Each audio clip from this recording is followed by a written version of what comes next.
এই দেশের মানুষই তো, বাংলাদেশের লোকেরাই তো ভারতকে তারা জানছো, এই বাংলাদেশের লোকেরা দিয়ে আসছে আউগিয়ে ভারতের কাছে, তখন সে তাগো কাছে যা বলছে সেইটাই তারা সেইভাবে তারা আমাকে নির্যাতন করছে। হুজুরের ব্যবহার সে এরা তো আমাকে নাটক তৈরি করিয়ে আমাকে আটকাইছে।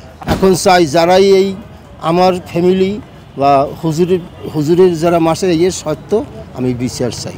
এখানে আসছি যে সত্য সে ছিল, এই সত্য আমি এটা প্রকাশ করতে আসছি। হুজুরের সেই ভালো মানুষ, তার বিচারের নেচে বিচার দিয়ে মুক্তি করার জন্য আমি আসছি, বা এখনও সেই এটাকে শর্টে ভাবে যে ওনাকে অপহরণ করেছিল, গুম করেছিল এবং 5 বছর যে জেলে থাকতে হয়েছিল।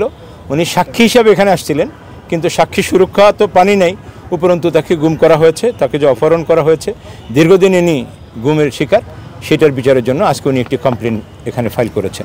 যার জন্য আমার জীবন দিলাম, আজ সেই লোকটারে মারিয়ে ফেলাইলো। আমি সেইটা দেখতে আসছি, আসার পর আমি ওইখানে বসে আমি যে কথা আমি বলছি, সে একজন সৎ মানুষ, তার জন্য আমি জীবনটা এইরকমই আমি দিয়ে আসছি। আমি অন্ধকারে কত সাপের ভিতরে ছিলাম, সে একজন ভালো মানুষ, সেটাই আজ এই অবস্থা, তার শেষ দেখা আমি দেখতে আসি। এই দেখতে আসকে আমি বহুত আমি মিডিয়ার সাথে আমি কথা বলছি, এই ফাউন্ডেশনের সামনে বসে আমি সেই পরে হইতে আর আমি আমি বাড়িতে রইতে না, আমি নিঃসঙ্গ 35 প্যাকেট মশার কয়েল করছি বাগানে সেখানে থাকি, আমি বাড়িতে প্রবেশ করতে পারি না।